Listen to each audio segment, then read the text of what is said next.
안녕하십니까. 이번 시간에 우리는 비판을 위한 비판을 어떻게 바라보아야 하는가라는 생각을 해보겠습니다. 비판하는 사람들은 이러한 생각을 하는 것 같습니다.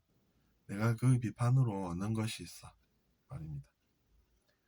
그래서 이제 누군가가 실수를 해주었으면 하고 살곤 합니다.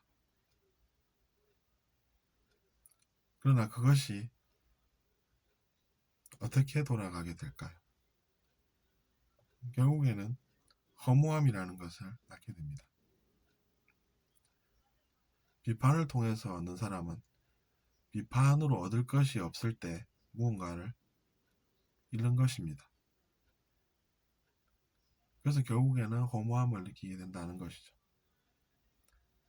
그래서 우리가 지금이라도 자기 자신을 위해서 비판을 위한 비판을 하고 살아야 되겠다라는 것이 아니라는 것입니다.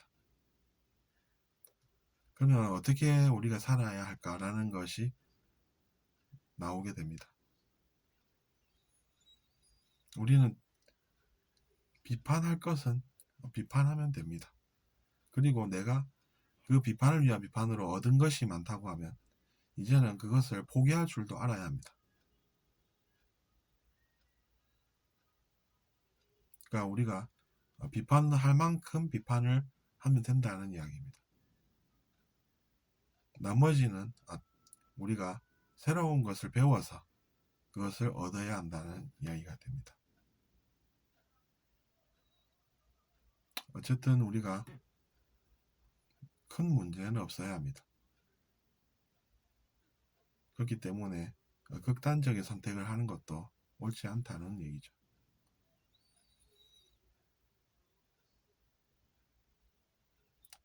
그리고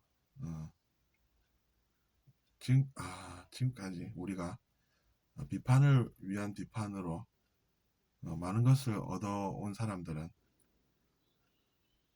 내가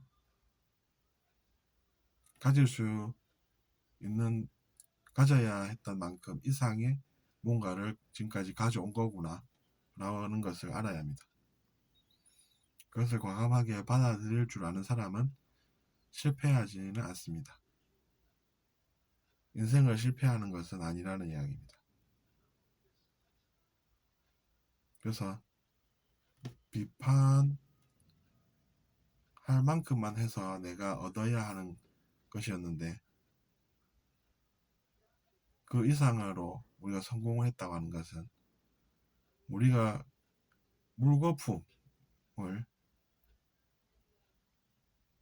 느끼고 있다는 것입니다.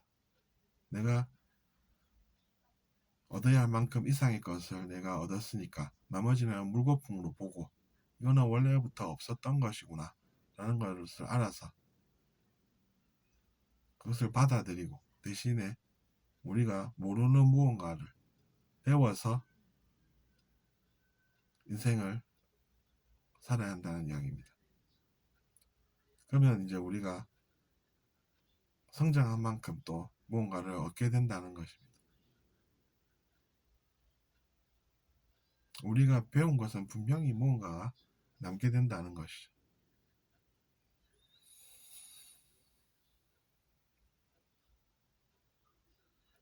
그래서 우리가 잘못 얻은 것은 이것은 내가 원래부터 얻을 것이 아니었구나 라고 받아들일 수가 있다는 이야기입니다.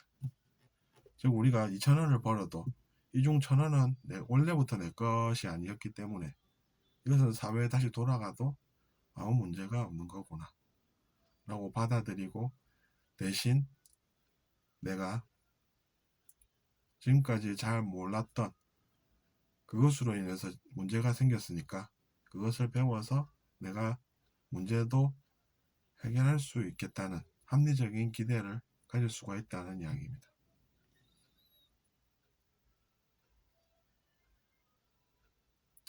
어쨌거나 우리는 인생을 노력으로 채웁니다. 한낱 미물도 노력하면서 산다는 것은 우리가 누군가를 탓을 할 것이 아니라는 이야기가 됩니다.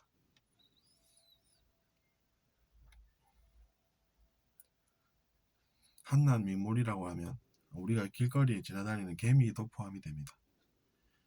개미도 끊임없이 노력하는 것을 우리가 봅니다.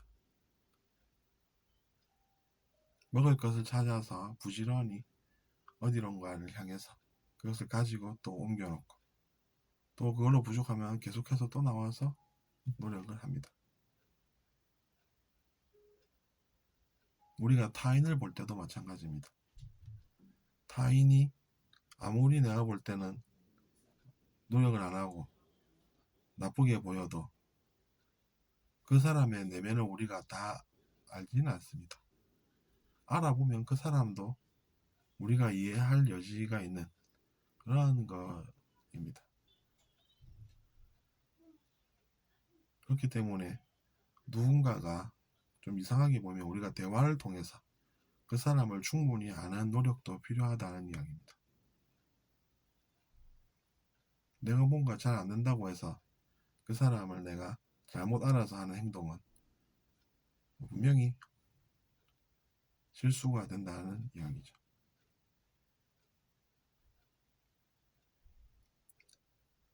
그래서 우리는 탓이 아니라 이해를 하는 것이 더 어른스러운 행동이고 더 낫다는 이야기입니다.